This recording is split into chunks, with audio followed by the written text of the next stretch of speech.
Here's some of the stories trending this week at NASA.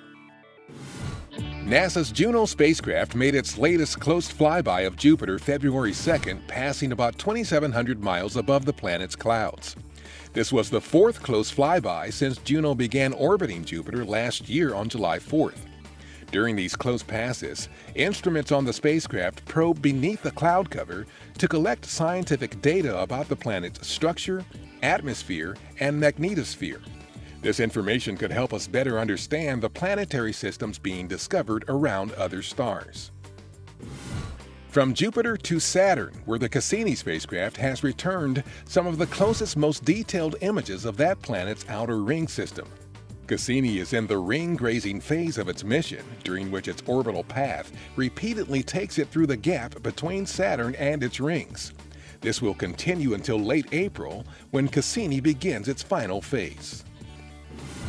According to findings announced January 30th, NASA's Fermi Gamma-ray Space Telescope has identified the farthest gamma-ray blazars observed to date. These are galaxies that can discharge more than 2 trillion times the energy output of our Sun, with intense emissions caused by supersized black holes. The light seen from the most distant object in these blazars began traveling to Earth when the universe was about 1.4 billion years old. The space-themed Future Flight experience was featured at the Super Bowl Live Fan Festival January 28th through February 5th in Houston. The attraction was one of several NASA and aerospace industry activities and exhibits at the pre-Super Bowl event, showcasing progress being made on Mars exploration, scientific research aboard the International Space Station, technology development, the agency's next great observatory, and studying our solar system and beyond. The NBA's Cleveland Cavaliers teamed up with NASA's Glenn Research Center for a Black Heritage celebration February 1st at Cleveland's Quicken Loans Arena. The annual tribute recognizes African-American trailblazers in math and science.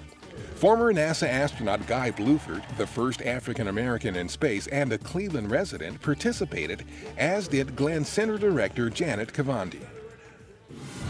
Acting NASA Administrator Robert Lightfoot and others participated in a wreath-laying ceremony January 31st at Arlington National Cemetery in Virginia as part of NASA's Day of Remembrance. Each year, the agency pays tribute to the fallen astronauts of Apollo 1, Space Shuttles Challenger and Columbia, and other members of the NASA family who lost their lives supporting the agency's mission of exploration and discovery. And that's what's up this week at NASA. For more on these and other stories, follow us on social media and visit www.nasa.gov/twan.